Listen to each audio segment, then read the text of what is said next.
Near the center of the brain, we find a tiny pine cone-shaped gland, which may be one of the most wondrous parts of our physical body. We know that the pineal gland produces serotonin and melatonin, neurotransmitters which regulate waking and sleeping cycles, as well as playing a crucial role in mood. But it may also be true that the pineal produces DMT, or dimethyltryptamine, a neurotransmitter which creates a natural psychedelic state of consciousness.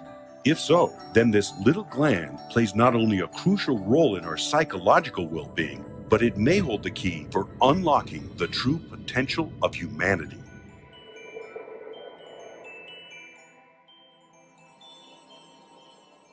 In this gland, there is floating water, a reservoir of water, with crystals that actually have piezoelectric properties. There's also another thing called piezoluminescence.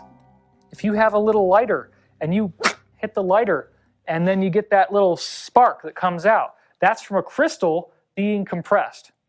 And as the crystal is compressed, it releases photons. In your brain, you have these little floating crystals that actually have that quality. And even better than that is there is another characteristic called piezochromism. Piezochromatic crystals are crystals that can release any color of light in the rainbow. Dimethyltryptamine is the main chemical that seems to do this. When DMT is chipped out of a tray that it was synthesized in, you hit it with a screwdriver, bam, you get these big bursts of colored light. Big burst of red, big burst of green, big burst of yellow, big burst of blue. Well, you have these little crystals floating in your brain. DMT is this, dimethyltryptamine. It's what the theory is that it's what's released by the pineal gland that gives us these elevated states of insight. Maybe DMT is the lens of our pineal gland, allowing us to see wider areas of reality than are normally accessible to our senses. You remember that image of like a Buddha with the halo? There's always a halo around the Buddha's head, or Jesus. People say there's a cross behind him in that halo, but it's the beams of light. It's exactly what you can learn or remember to activate. Many ancient esoteric traditions and mystical schools knew of the potential of the pineal. The ancient Greeks believed it to be our connection to the realms of thought. Buddhists know it as a symbol of spiritual awakening. In Hinduism, the pineal connects with the third eye chakra, the seat of intuition and clairvoyance. Jesus proclaimed that the eye is the lamp of the body, so then if your eye is clear, your whole body will be full of light. If Rene Descartes is right, and the pineal gland is indeed the seat of the human soul, then these traditions are correct in believing that it serves as the connecting link between the physical and spiritual worlds. How did they know about the third eye? Because each chakra connects in to an organ. So what fascinates me is the sixth chakra plugs into the pineal gland. The pineal gland has photoreceptors on it. And yet they knew that thousands of years ago before they ever knew that there were photoreceptors on the pineal. So that to me, it shows you that we know a lot more in the past than we even do now with our technology. The pineal gland is lined on the inside with tissue called pinealocytes. These pinealocytes are similar to the rods and cones in the retina of your eye. That's right, it's the third eye. Your brain has a third eye in the center, and it has retinal tissue. It also has the same wiring as your physical eyes do to the visual cortex in your brain. How did they know that all the way back then? That would imply very advanced technology that would have been required for them to gain such incredible information about the brain. And yet they did.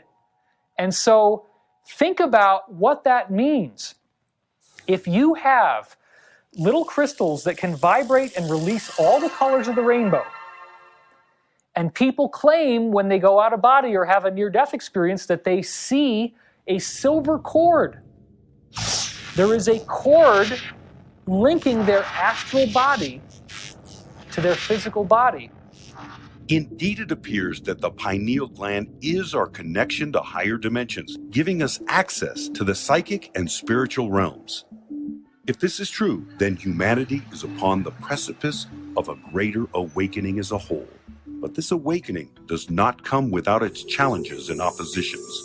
It's well known that fluoride interferes with functioning of your endocrine system, the glands. These glands are the gateways to spiritual connection, to energetic layers. And I think what's really going on here is that fluoride shuts the door to spiritual connection. So if you kind of keep the brain locked down, whether it's fluoride in the water, shut down the pineal, aluminum to disrupt the nervous system, these artificial sweeteners, then we're just in a pen.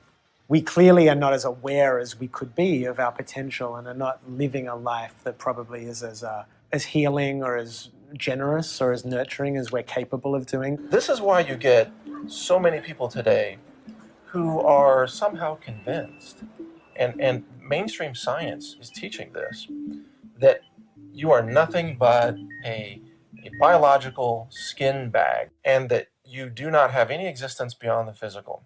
You have no consciousness, you have no spirit, no free will, and when you die, you're dead and gone, and that's permanent.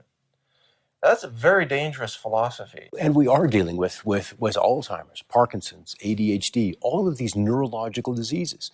And so I think there's a concerted effort to dumb down the population so that when they figure these things out, they're paralyzed and don't know what to do, don't know how to respond, or simply can't grasp the concept that it is happening, which is the bigger picture.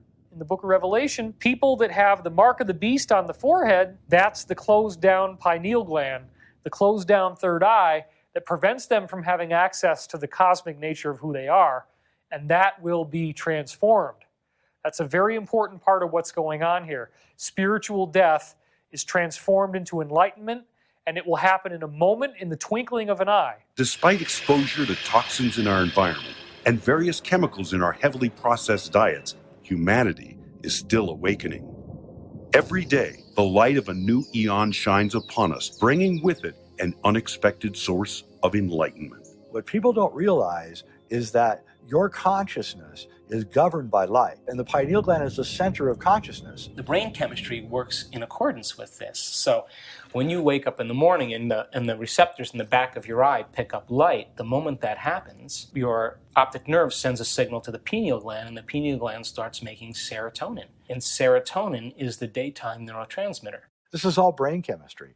Light hits your eyes, hits pineal gland, changes chemicals inside your brain. Serotonin suddenly erupts in your brain. You get happy. That's all part of consciousness, and it's all guided by the sun. The energy of the Earth is higher than it was in 2012, and it will continue to increase. All of the solar storms that are bombarding our Earth has been proven to create psychoactive experience. And so the color of light changes your consciousness. And if the sun is changing, then it's possible that our consciousness is changing. And it's all, I believe, part of this greater awakening that we're going through at this time. This pineal gland activation, you could call it that. You could call it the coming golden age. You could call it the energetic shift that we're going through at this time. It could be that the changing nature of the sun over the last 20 years is what's causing the great awakening that's happening. I take the same data that the universities have garnered and draw a different conclusion. Their conclusion may be that an anionic ratio change creates hallucinations. Therefore, the hallucinations are not real. I take those studies and say that the anionic ratio change opens doors within the pineal and allows us to have multi-dimensional experiences. Knowing that the pineal gland plays a key role to our spiritual evolution, we must undertake the noble effort to make sure our third eye stays open so that we stay connected with the higher realms of being. There is a misconception, I think, for many people that the human auric field is automatically managed. It is not. It requires maintenance. And there are keys and responsibilities to maintaining our auric field. That's why people that are older are like, they lose a bit the joie de vivre. You know, they lose a bit the joy of life. So what you can learn very simply by realizing that all that is in your body and that you can reconnect to it is that you will start to create alpha waves. That's the first step. Then if you've learned how to create these alpha waves, then you can realign all the rest of your head your pineal gland, your pineal chakra, your pituitary chakra. You can realign everything, and then actually you can open up your third eye. You can reactivate these beams of light. You'll be much more psychic, so telepathic. You'll receive more, you'll be much more sensitive. So in the beginning you get this blast. You're like, whoa, the world is opening up. But after a while, you will just get used to it. It will be normal. So in day-to-day life, yes, it's useful. At the same time, it will become normal. For the first time in history, humanity as a whole is being presented with the opportunity to unlock the dormant potential that's swirling inside each of us. By avoiding toxins, getting sunlight, and undertaking various forms of meditation, one may improve the overall performance of this tiny little gland and bear witness to the greatest secrets of the universe.